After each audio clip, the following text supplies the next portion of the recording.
And even coming back to work, which in itself is traumatic, the first thing I got was a hug from Selma saying, you're going to be okay. And, because the grieving process, it starts from when you learn that they're sick until years after, because you're second guessing, did you do everything right? Did you know that in 2020, there were 53 million caregivers in the United States? And by 2025, this number is expected to grow to 62.5 million. 73% of these caregivers also have a job. They are called working caregivers, and they are invisible because they don't talk about their caregiving challenges. Working Caregivers, the Invisible Employees, is a podcast that will show you how to support working caregivers. Join Selma Archer and Zach Demopoulos on the Working Caregivers, the Invisible Employees podcast as they show you how to support working caregivers. Good morning, good afternoon, good evening, depending on where you are today. We thank you, subscribers, for coming and listening to our podcast, The Working Caregivers, the Invisible Employee. I'm Zach. And I'm Selma. Hey, Selma, I hope it's a lot warmer where you are than where I am in New Jersey. We're going to hit like 4 as the lowest. Oh, my goodness. Well, we're a little bit warmer. We've been in the 30s lately. So. Oh, man, I got to tell you, well, California's had enough going on where our hearts and thoughts go out to all the fires that are going out in California. And so you don't need it to be real cold. You just need rain. You got it. Yeah. Rain and less wind. So we are here with our special guest today, Dahlia Sizer from Saint-Gobain. And we are so excited to have her with us. And we're looking forward to her insights from the inside of a company and looking out and telling us what we can do to help support working caregivers. So welcome, Dahlia. Thank you. By the way, I think it's 16 degrees. I'm in Delaware, so I'm not too far from you, Zach. Oh, my goodness. Oh, man. Well, yeah. Well, I'm going to stop complaining. Yes, because please. I've been complaining about the 30s and the 40s. So you guys just shut me right up. So again, welcome. And we like to start out our discussion. Tell us something interesting about Delaware. That's a good question because I've only lived here for 6 months. But I will say I have gone 25 miles south of where I live to Rehoboth Beach. And they have the best seafood outside of Maryland. So I like going, and I'm a seafood eater. I always tell people if I were stuck on a deserted island with a group of people, I would still be the only one that's fat because I love seafood. So great seafood in Rehoboth, Delaware. All right, we're going to have to do a shout out to them. And what's the go-to? What should we get off the menu there, Dahlia? I'm lobster. I like the lobster towers. The seafood towers. Who does not like lobster towers? I love it. Good. Yes. That sounds pretty good. So Dahlia, let's start by taking a look at your own caregiver journey with your mom. I know that you had several years of experience as a caregiver when she was alive. So can you just give us maybe a short little insight into how that journey happened and what it was like for you? Well, my journey started in 2005, and luckily enough, Selma was my manager when this happened. And so I was at work when I got a call that my mom needed me to come up to Vermont. They had just relocated to Vermont a few years before. Luckily for me, I had a manager who was very gracious. I found out that my mom was diagnosed with lung cancer, and it was in one lung. So what began this journey was every Friday, I began to drive up to Vermont from New York City and spend the whole weekend with her there. It really changed my life because if you know my family, I am next to the baby in the family, and I've always been sort of the wild child. And all of a sudden I had this responsibility for my mom, which it really grounded me in maturing, So it got to the point where, unfortunately, the cancer jumped to her other lung, and it did it pretty quickly. So what ended up happening was, again, I'm back at work every week. And, I got a call saying, your mom is now considered terminal. And I'm at work and they're telling me this. And I'm saying to myself, what do I do? Because this had never happened where I had to be a caregiver. I was going up for the appointments and everything, but it just turned on a dime that now she was considered terminal. So what do I do? I'm still driving up. I'm still trying to figure this all out. And luckily I had a manager who said, take the time off. Take the time off, go spend it with your mom, however long that may be up in Vermont, and don't worry about what's happening here. So that very evening when she said that, I packed up and I went up to be with my mom. Now, what's important to understand is during that time, I had to figure out how to make sure that she got to the doctors, how to make sure that, the medication was filled, how to make sure that she started talking with her lawyers because she was coherent. She could make her own decisions. I was lucky in that way, in that those decisions we made together. But I also had, to make a living, and I was also in school at the same time. And how was I going to navigate all of these things by myself? And finally, I had to say, it's time for me to, one, make sure my brothers helped, and two, start reaching out to the family that I need help.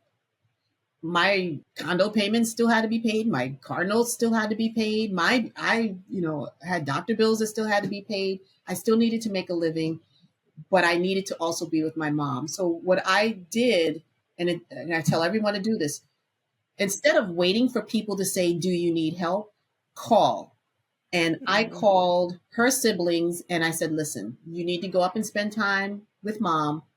What weekend can you go? What week can you go? I had a brother who lived in Vermont. I called him and said, I need help. She's getting to the point where she's too weak to get up and cook. He would come every night after work and make her dinner. And then an uncle of mine who lived in New York said, listen, I'm retired. This is my sister and she's taking care of me. He's younger than her. I'm going up there. And so we had, people come. My other brothers, I got on the phone and I said, I don't care what you do. I don't care what you've got to move. You got to come up and help. And they dropped everything and they came up. The one special weekend was I stayed home. All my brothers came and they spent the whole weekend with her. And, she called me and said, I can't believe that you did this. And then things just kind of happened. And when we got to the point where we knew that she only had a certain amount of time, the hospital actually became involved quite a bit and sent to me a transitional worker, which means that they walked me through the steps of her transitioning and really sat down with me and told me what the signs were, what to look for, making sure that everything was in place. So for some people, they didn't have that. They don't have that. And I'm very grateful that I had all of those things. And then when she passed, everything was in place. Everything kind of fell in the right way. And I'll say this, if I didn't have a manager and a company who truly cared about what was going on, I don't know what I would have done. And I cringe at even having to think about it. And even coming back to work, which in itself is traumatic. The first thing I got was a hug from Selma saying, you're going to be okay. And, because the grieving process, it starts from when you learn that they're sick until years after, because you're second guessing, did you do everything right? So was that 3 minutes or was it 5 minutes? Don't worry. The hug from Selma, I'm already getting my Kleenex out here. This is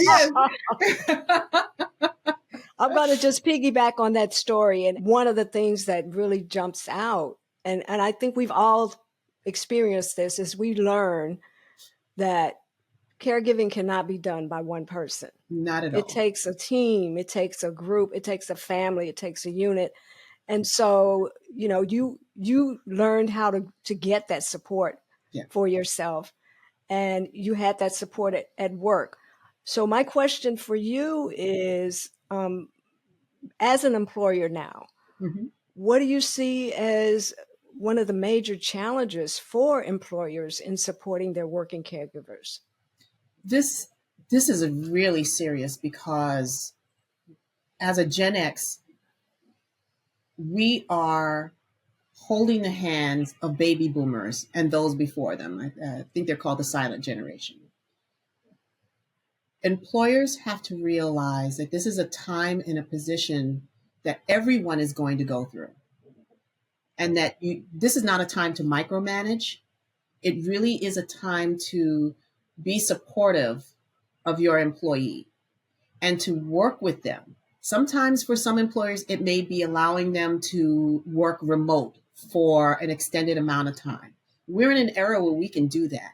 You don't have to be in the office every day if you're not face to face with a customer. I think we have to move away from the premise that people are going to work better in the office, and that's just not true. With a caregiver, being able to take that parent or that child or whomever it may be that they're being a caregiver for, go to an appointment and then come back home and go back on the computer and do work or do meetings is invaluable, not only to the employee, but to the company, because productivity does not stop. And so taking advantage of a hybrid kind of work environment or work culture is really essential. Dahlia, thank you again for sharing your personal story. Sorry for your mother's loss. May her memory be eternal. And I can only imagine when she was there with all those sons sitting around her, like, who the heck put these guys together? This is awesome. I mean, it is.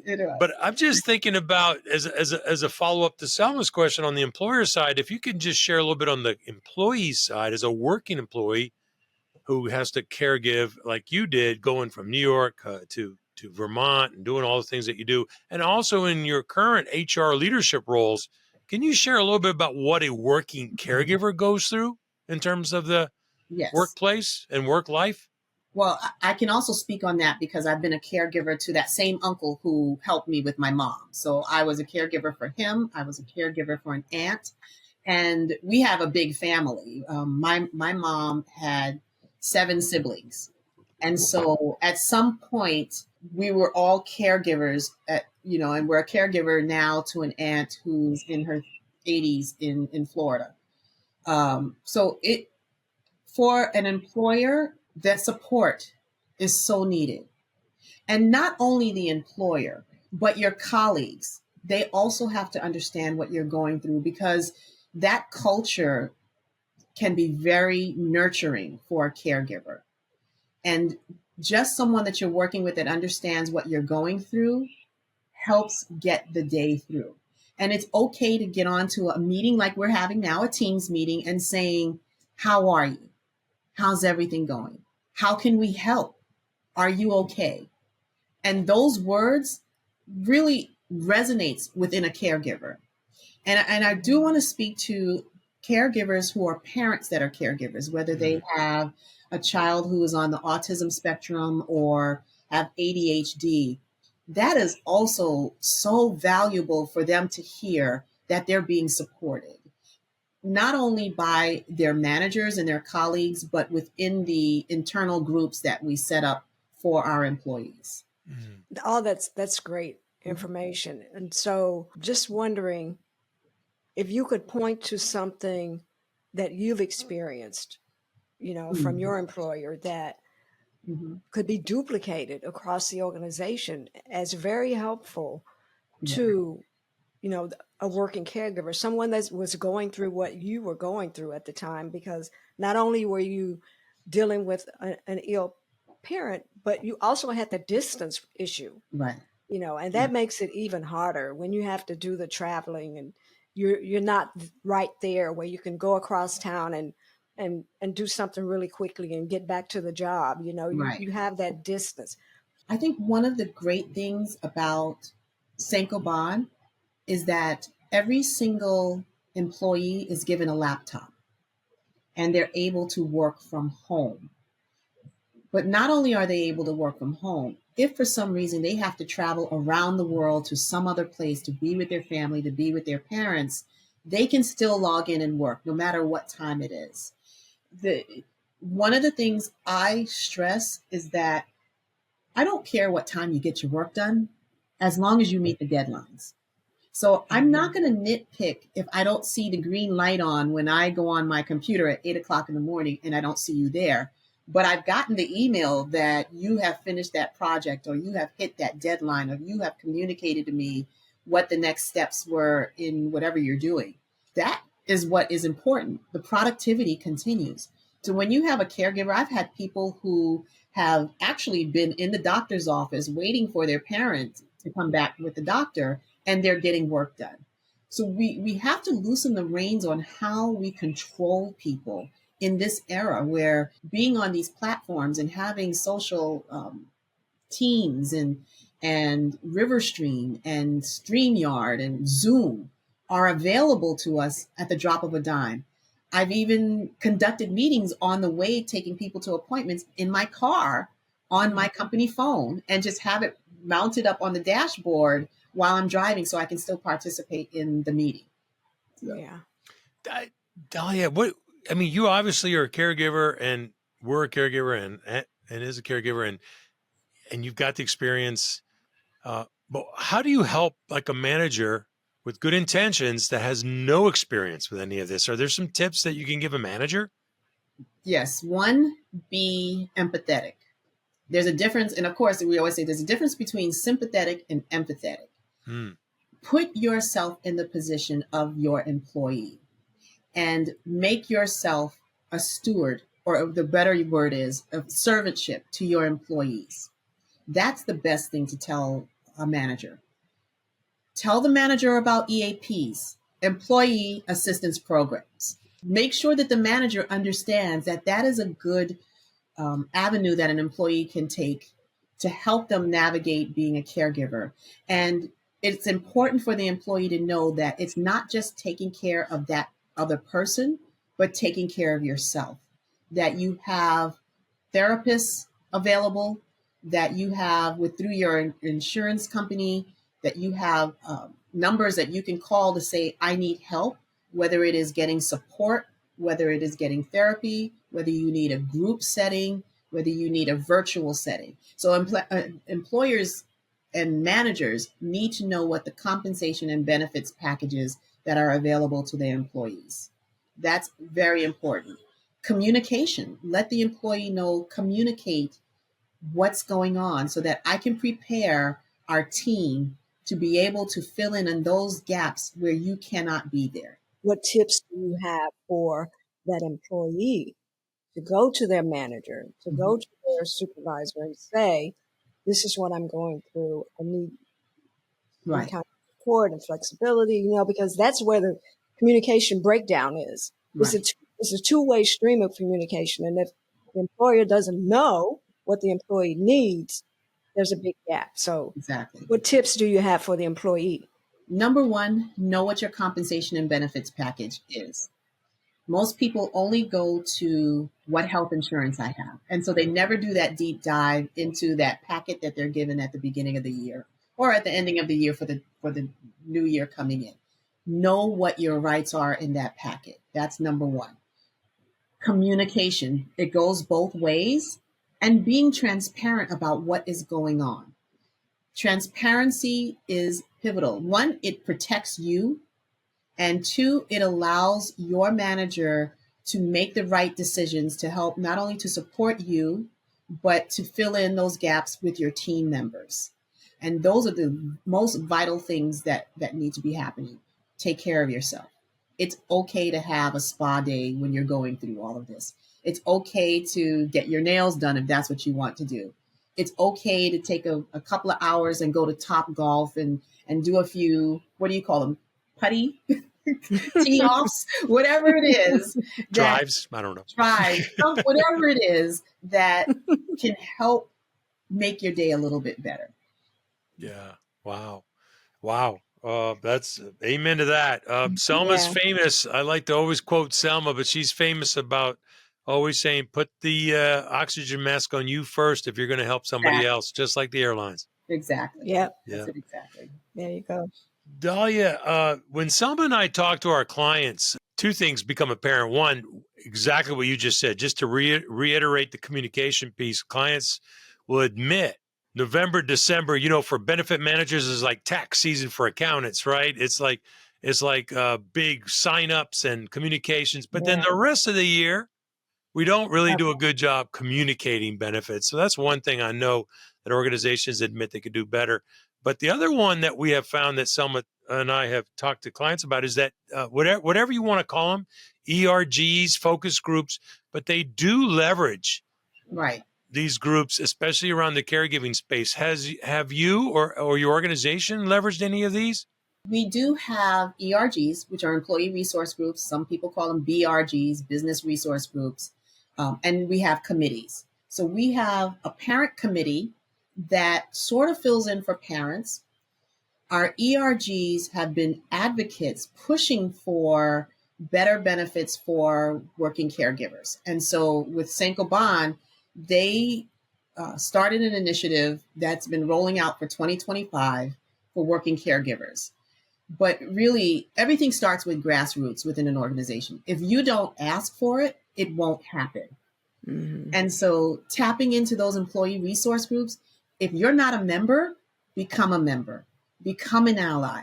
Let them know, because most employee resource groups will do surveys, whether it is once a quarter, whether it's annually, whether it's biannually, and put in there, I really do want to know more about caregiving and what can you advocate for better compensation and benefits packages that also encompass working caregivers.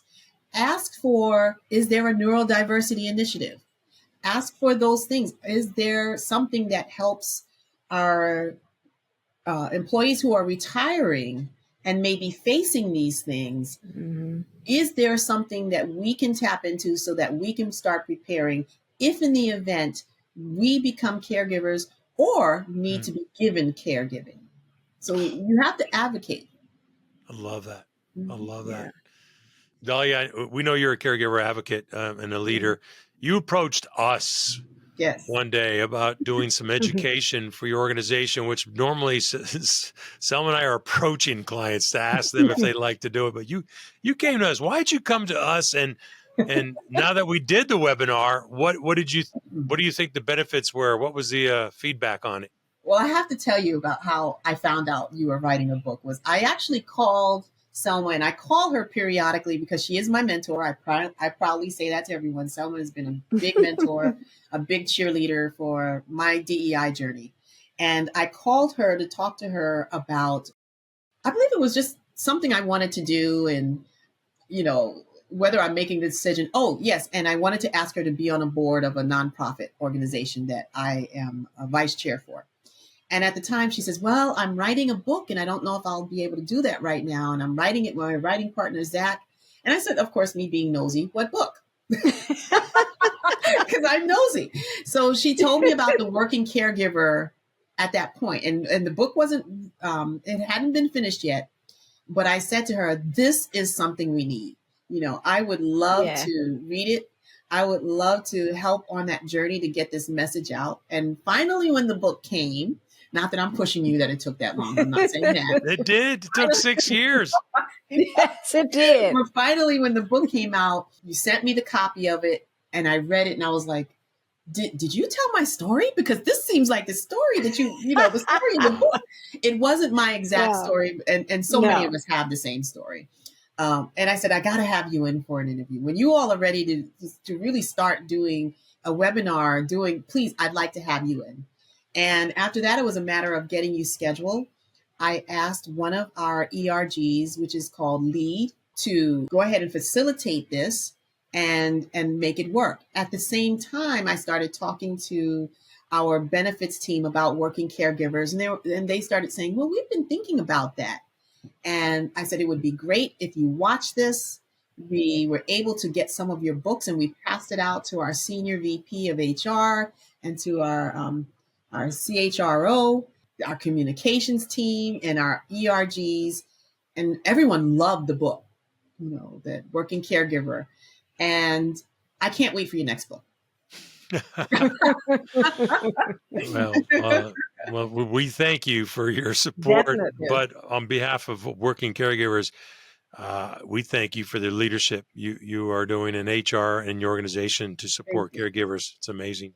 Yeah. We have time for one more, Selma, if you want to end closing comments. Just wondering, in terms of the benefits of our webinar, like, did you hear feedback regarding, because our goal in being there, as you know, we discussed before we came, we had meetings with you about basically just raise awareness around the whole working caregiver issue, that you have it, organization, whether you know it or not.